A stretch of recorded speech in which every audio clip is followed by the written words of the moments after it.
There is a private rail car that left New Jersey in November 1910, carrying 6 men who had agreed, before boarding, not to use their surnames. They arrived one by one, so the staff would not notice them as a group. The cover story was a duck hunting trip. The destination was the Jekyll Island Club, a winter retreat off the Georgia coast, and the point of the secrecy was simple enough. Every man on that car had ties to Wall Street, and every one of them knew that if the public learned bankers were writing the next American banking law in private, the law might die before it ever reached Congress. The meeting lasted a little more than a week. Its consequences have lasted more than a century. Most histories treat the Federal Reserve as an American reform, born from the Panic of 1907 and signed into law on December 23, 1913. That version is not wrong. The United States really had suffered repeated banking panics, and the old system really was too brittle for an industrial power of its size. But the men on that train were not trying only to stop the next run on New York trust companies. One of them wanted something larger, a banking architecture that could turn the United States from a country dependent on European money markets into the country other money markets depended on. To understand why the Federal Reserve still provides dollar liquidity across borders when markets seize, you have to go back to Hamburg in 1868 and to the banker on that train who thought American finance was primitive. Paul Moritz Warburg was born in Hamburg in 1868 into a banking family whose house, M.M. Warburg and Company, already moved comfortably through the credit networks of Europe.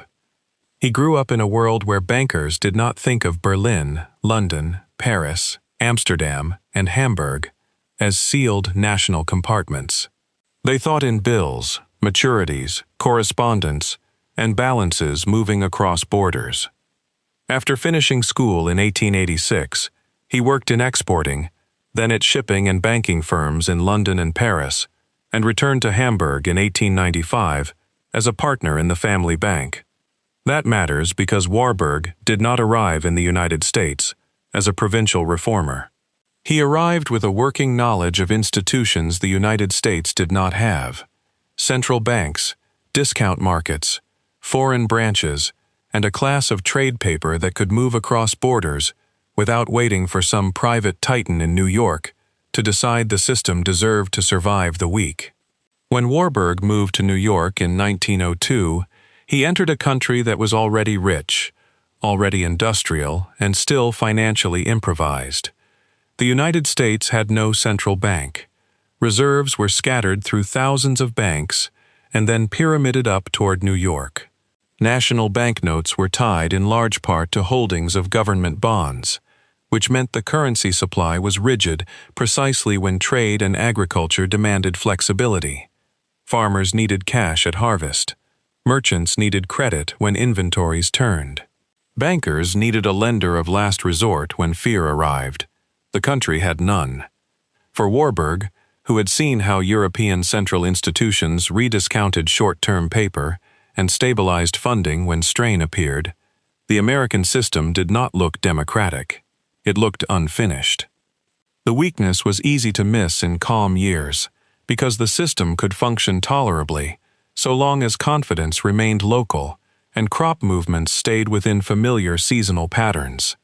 But every autumn, money was pulled inward to move grain and cotton, and rates jumped. Every disturbance in New York threatened places far from it because reserves had already been drawn toward the financial center. The problem was not merely that the United States lacked money. It was that the wrong form of money sat in the wrong place at the wrong time. A large republic was being financed with a structure that scattered reserves in peace, concentrated strain in panic, and relied on private reputation, where other countries relied on public machinery. Warburg came from a European world where the central bank and the discount market were, in his own view, inseparable. Commercial paper could be turned into liquidity. Acceptances could finance trade and circulate because somebody stood behind the market in a crisis. He pushed those ideas in speeches and articles, and became an unofficial advisor to the National Monetary Commission after 1907. The diagnosis he offered was not mystical. He argued that the United States needed a central reserve, an elastic currency, and a market in short-term paper that could expand and contract with business needs rather than with the stock of government bonds sitting in bank vaults. He was not offering romance, he was offering plumbing. Then, on October 16, 1907, the old arrangement cracked in public. F. Augustus Heinze and Charles W. Morse suffered huge losses trying to corner the stock of United Copper. The failure ricocheted into banks linked to them. On October 18th, news that Knickerbocker Trust President Charles T. Barney had been associated with Morse helped trigger a run. By October 22, Knickerbocker had suspended operations. J.P. Morgan organized emergency support because no state institution existed with both the balance sheet and the legitimacy to do it. The crisis became the first worldwide financial panic of the 20th century. Industrial output fell 17% in 1908. Real GNP fell 12%. Only the Great Depression would be worse.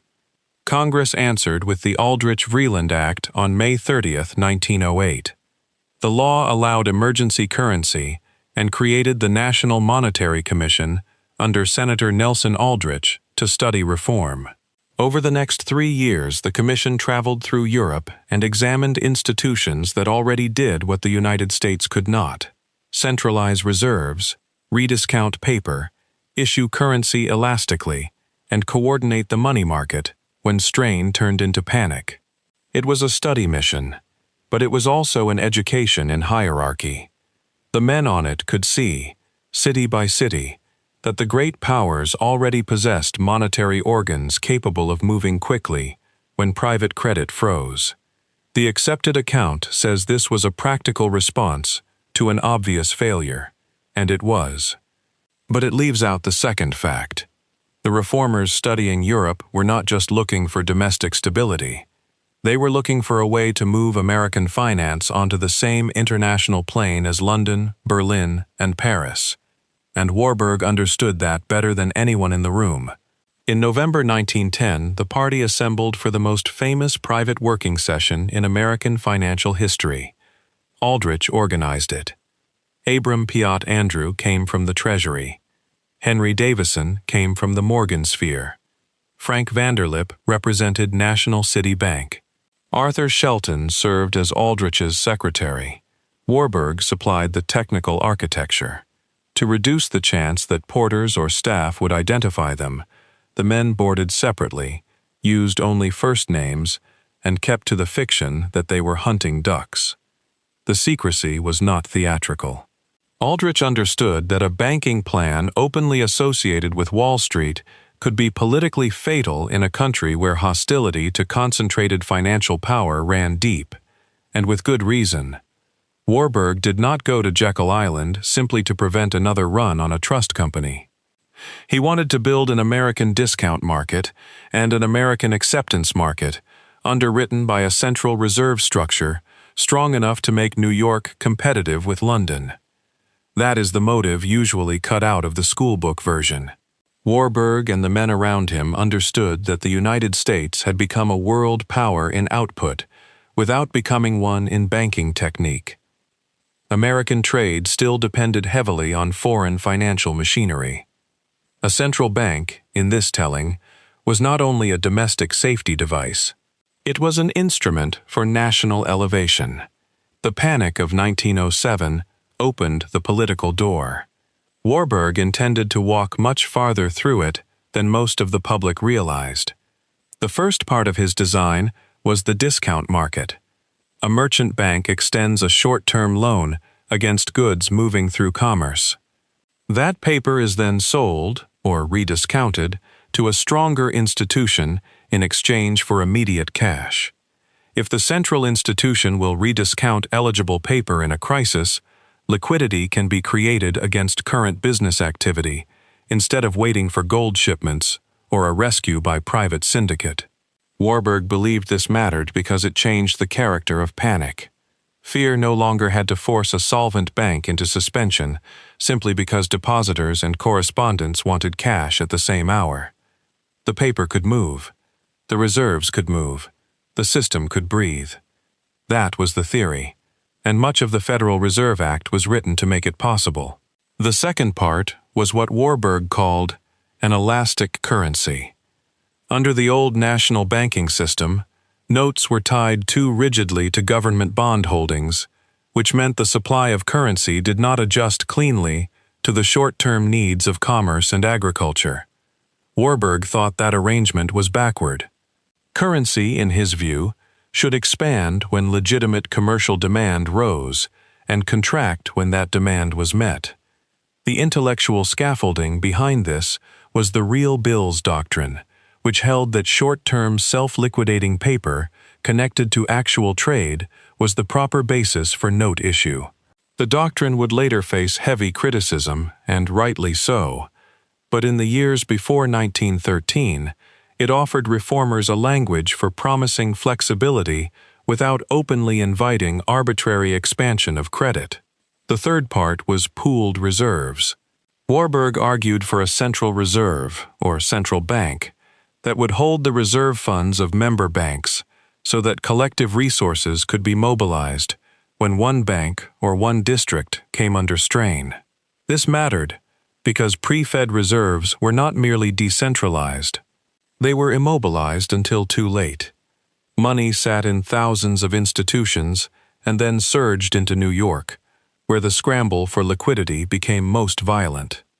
A central reserve structure changed that by turning scattered self-protection into organized mutual support. It also changed the political meaning of credit. Once the reserves of the banking system are pooled, decisions about who receives emergency liquidity cease to be local. They become national. In time, they become international as well. Then came the piece that mattered internationally: the acceptance market. A banker's acceptance is a time draft accepted by a bank, which turns a private trade obligation into paper that can be sold and financed in a liquid market. London had long dominated that business. American merchants often had to route trade finance through British institutions and pay commissions into a foreign system. Warburg wanted the United States to build its own market in dollar-denominated acceptances, supported by a central institution willing to rediscount or purchase them so that they would circulate with confidence. That was not a decorative feature of reform. It was a direct attempt to shift part of the world's trade finance away from sterling and toward dollars, using central bank-backed market structure rather than speeches about national greatness.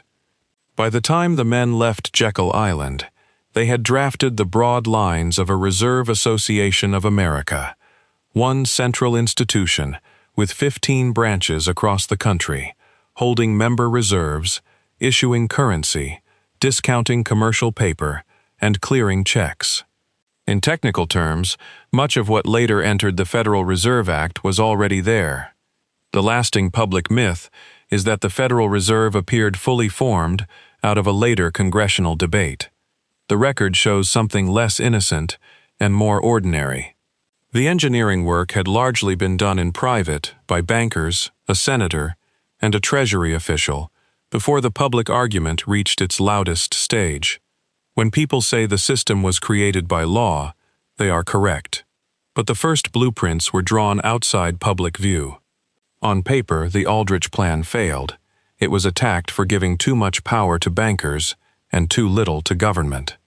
Its proposed board contained 46 members, only 6 appointed by the government, and the government itself would have had no stake in the institution. After the 1912 election, with Woodrow Wilson victorious and Democrats controlling both houses, Aldrich's chances were finished. Yet failure at the level of sponsorship did not mean failure at the level of design. The political shell had to change. The technical core did not. This is one of the oldest patterns in financial history. Structures that are too exposed to survive under one name return under another. Altered just enough to pass, intact enough to matter. That translation was handled in Washington by Carter Glass and Henry Parker Willis, working under Wilson's insistence that any central banking law needed an oversight body visibly tied to the government. Glass preferred strong regional banks. Wilson wanted a central board. Bankers wanted influence without obvious ownership. The compromise produced a hybrid. The final bill kept the decentralizing language needed for American politics while preserving enough central machinery to do the work Warburg thought necessary. Federal Reserve history puts it plainly. The technical details of the final bill closely resembled those of the Aldrich Plan. That sentence is more consequential than it looks. It means the public fight changed the packaging, but much of the operating logic still came from the men who had ridden south under assumed simplicity and private discipline. The law signed on December 23, 1913, created between 8 and 12 reserve banks, with 12 ultimately chosen, and a Federal Reserve Board made up of presidential appointees and ex officio officials. It also created the Federal Advisory Council, so bankers would retain a formal voice. What emerged was neither the pure public institution populists wanted, nor the banker-run Reserve Association Aldrich had first championed. It was a public-private machine. The language of decentralization softened the fear of Wall Street control. The architecture of rediscounting, reserve pooling, and coordinated note issue preserved the essential functional changes Warburg had pursued. The point was not to eliminate financial power. The point was to reorganize it into a system that could claim public purpose while operating with techniques drawn from high banking. The reserve banks opened on Monday, November 16, 1914, just 7 months after the organization committee announced the districts and cities. The rush was real. World War I had already begun in Europe in August, and commerce was under strain. Some reserve banks had temporary offices.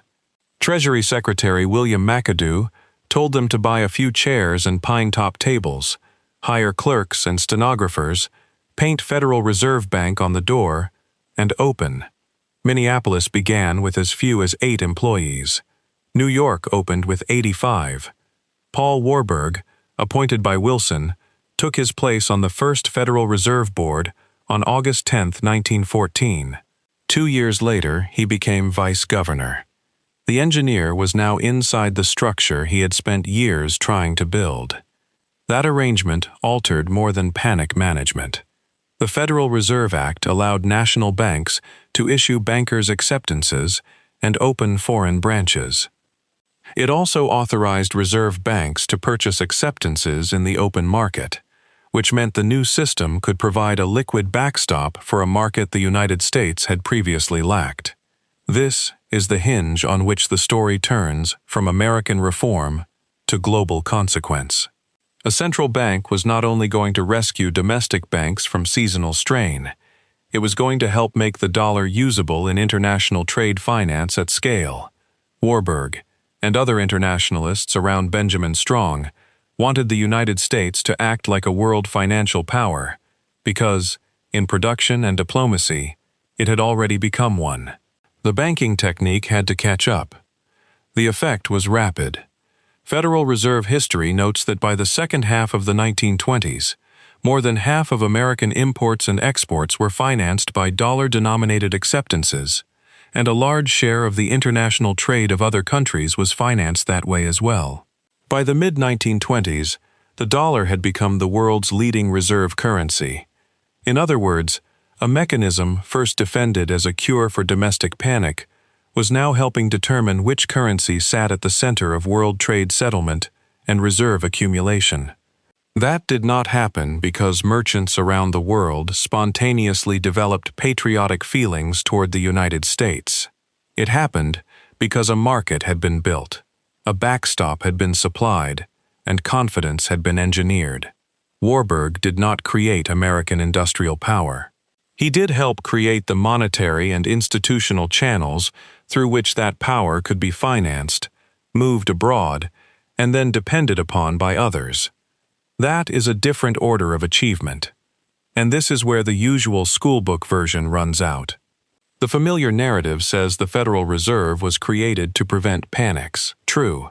But it stops before the part where the same institution helped build a dollar market capable of pulling global trade toward New York. It stops before the part where central banking becomes a method of statecraft.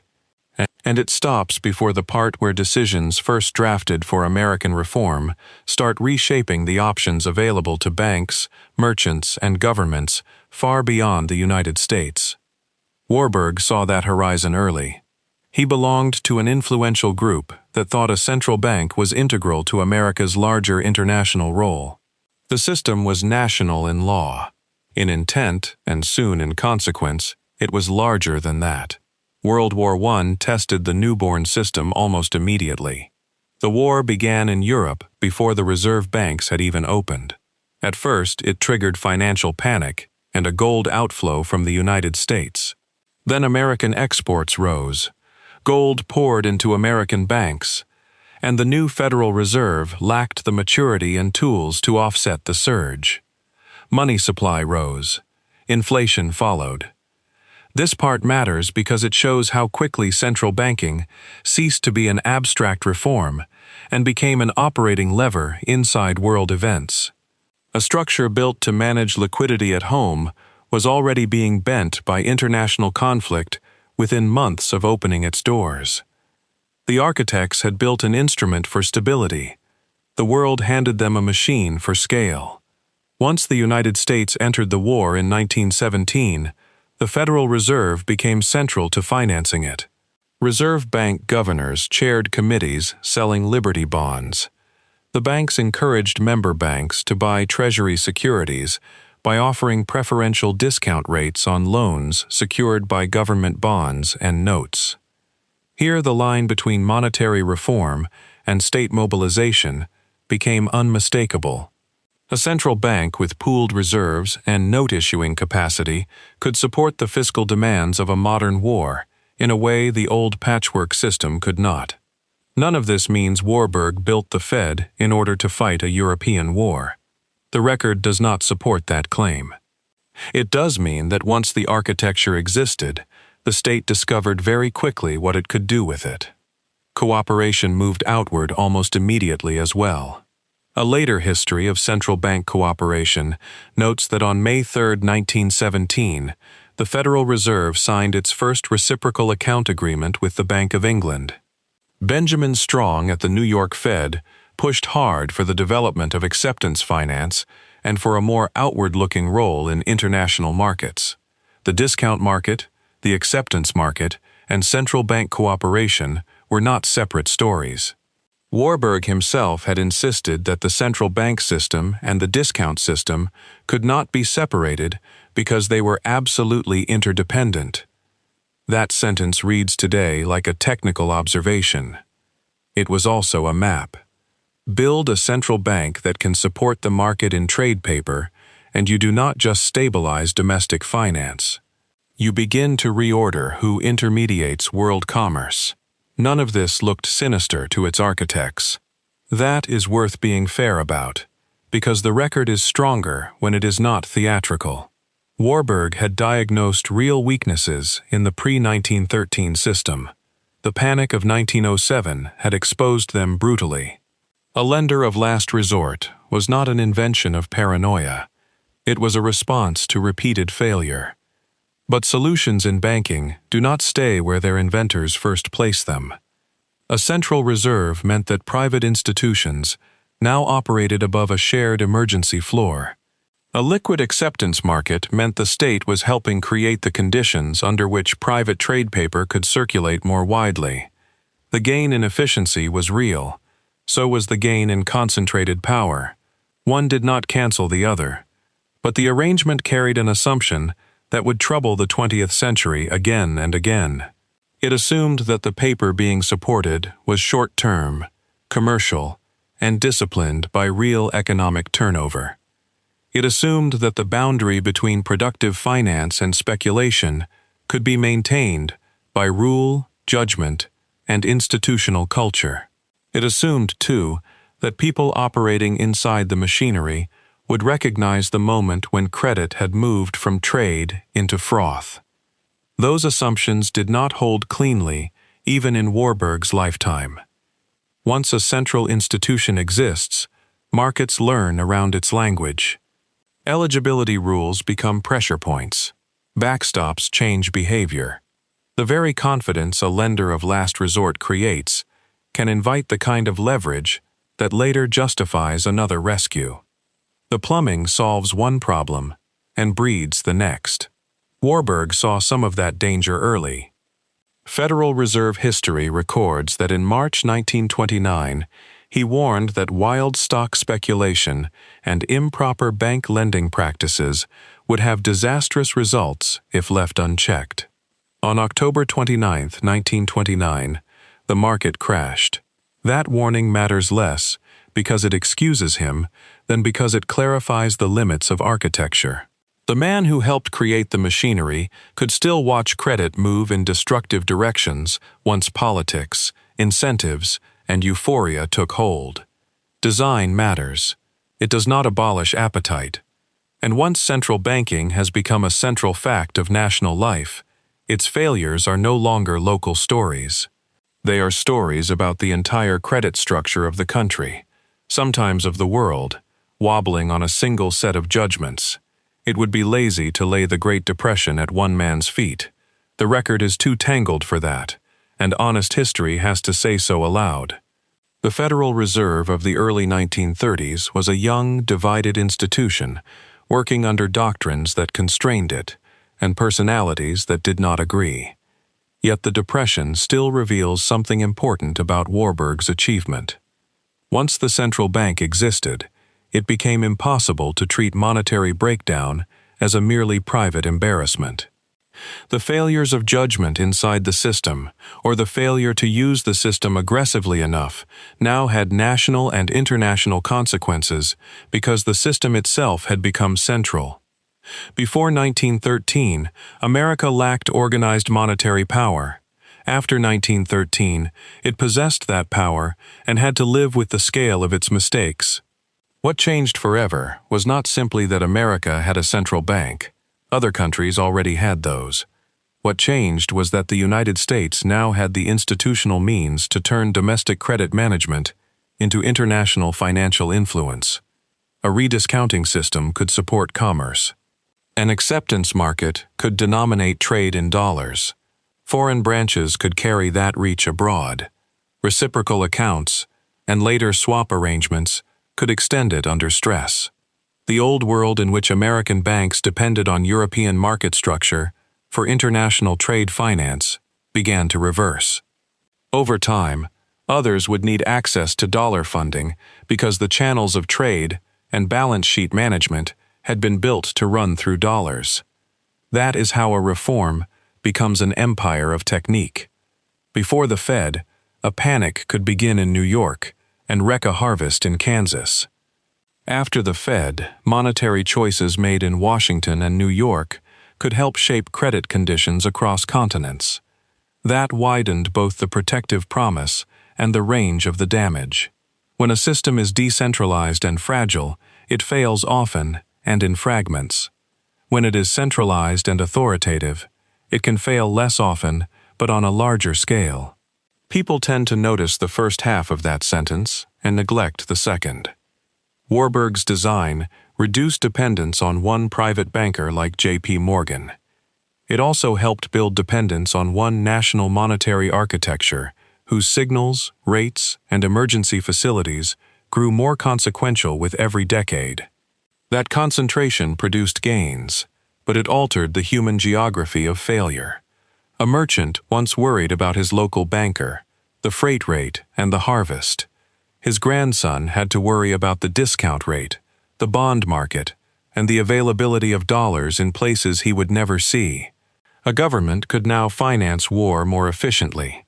An export house could finance trade in its own currency. A foreign bank could build a balance sheet around dollar liabilities because the market seemed deep and the backstop seemed real. Those were advantages. They were also dependencies.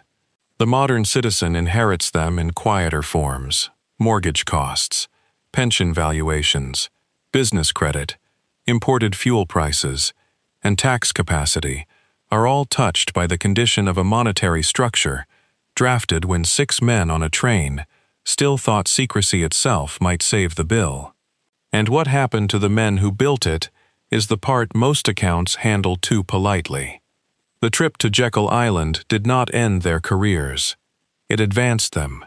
The secrecy did not disqualify the plan's authors from future influence.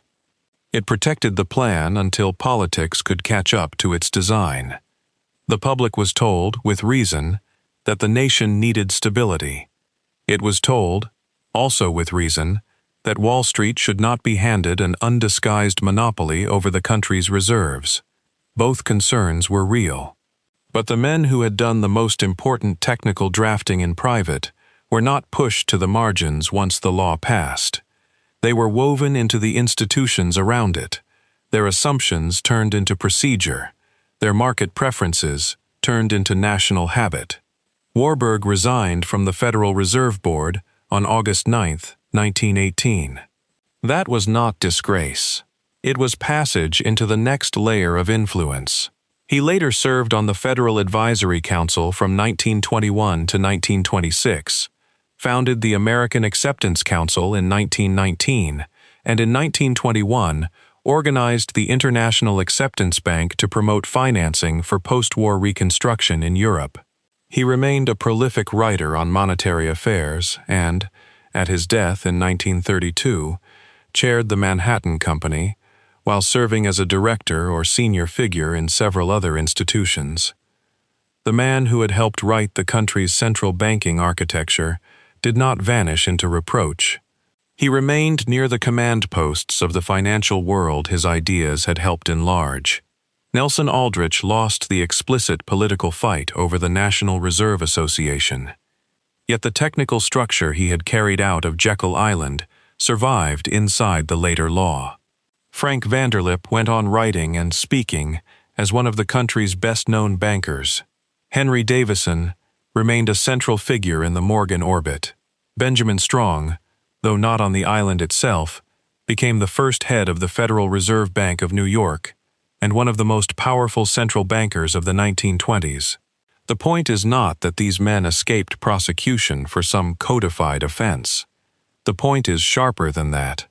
A decision of enormous constitutional and financial consequence was incubated in private by people with direct interests in the outcome, and the result of that incubation was not exclusion.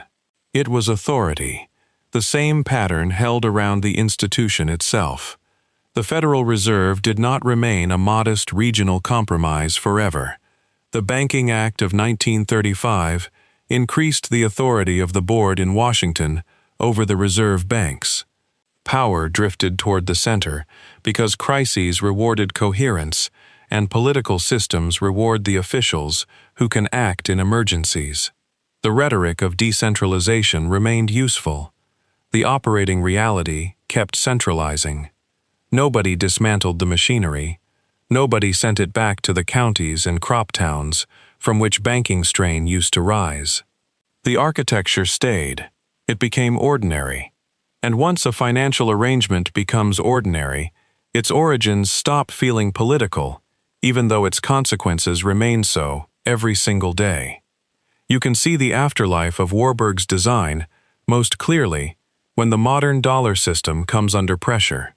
The Bank for International Settlements noted in March 2023 that outstanding obligations to repay dollars in foreign exchange swaps and forwards amount to more than $80 trillion, a figure larger than the stock of dollar treasury securities, repo, and commercial paper combined. Those obligations sit largely off the usual debt measures, but when stress hits, the scramble for dollars is real anyway. And when that scramble becomes dangerous enough, the institution that steps forward is the Federal Reserve. Not because Congress debates each case from scratch, because the architecture of central bank-backed dollar liquidity is already there, waiting to be used. The old logic is visible beneath the modern complexity. A market that treats dollar funding as indispensable still assumes that, in the last hour, There is a superior balance sheet somewhere above it. The Federal Reserve says those liquidity swaps exist because funding markets are global and their breakdown can disrupt credit to households and businesses in the United States and abroad. The modern arrangements began in December 2007 with the European Central Bank and Swiss National Bank, were revived in May 2010, and in October 2013 were converted into standing arrangements with major peer central banks. Mechanically, the operation is plain. A foreign central bank temporarily exchanges its own currency for dollars at the Federal Reserve, then lends those dollars onward in its jurisdiction, and later reverses the trade at the same exchange rate. Their stated purpose is prudent enough: to improve liquidity in dollar funding markets and serve as a backstop in stress. But that plain bureaucratic language describes a remarkable historical fact. When banks and non-banks outside the United States cannot obtain dollars smoothly, the central bank created out of an American panic can now extend dollar capacity through foreign central banks to stabilize markets far beyond its original domestic field of action. That is the present tense meaning of the trip to Jekyll Island. The train car, the first names, the duck hunting story, the argument over reserve concentration, the discount market, the acceptance market, the compromise between public oversight and banker expertise, none of it stayed in 1910. It matured into a world in which the dollar is not only a national currency, but a funding infrastructure. This is why the phrase "global banking forever" is not journalistic excess, if it is used carefully. Warburg did not invent money, credit, or central banking. He helped design the American version that became deeply entangled with world trade, reserve accumulation, and crisis management. He changed the operating grammar through which a great deal of modern finance still speaks. Money becomes geopolitical power when a private market knows a public balance sheet will stand behind it in the last hour. That is the portable lesson in Warburg's career. He understood before most Americans did that banking supremacy would not come only from wealth or even from industrial output. It would come from architecture, from the institutions that decide what counts as liquid, what can be rediscounted, whose paper circulates easily, and who receives the emergency line when confidence fails. It would come, too, from persuading the world that dollar paper could be trusted in a storm, because an institution stronger than any individual bank stood behind the market as a whole. The accepted story of the Federal Reserve says America finally built a central bank after one panic too many. The fuller story is that a German-born banker helped build the monetary framework through which the United States learned to project financial power, absorb shocks, and export its currency's logic to the rest of the system. If you stayed with this story to the end, you now have a heavier version of Federal Reserve history than the one most people were given. You know the institution was born, not only from panic, but from a deliberate effort to redesign the channels of credit and trade on which national power rests. If you want to mark that you made it through, leave the train emoji in the comments. And if you want more histories built this way, with the financial architecture beneath the familiar event left fully visible, subscribe. These pieces take a long time to research, and your support keeps them possible. There is more of this record still to surface. Until next time.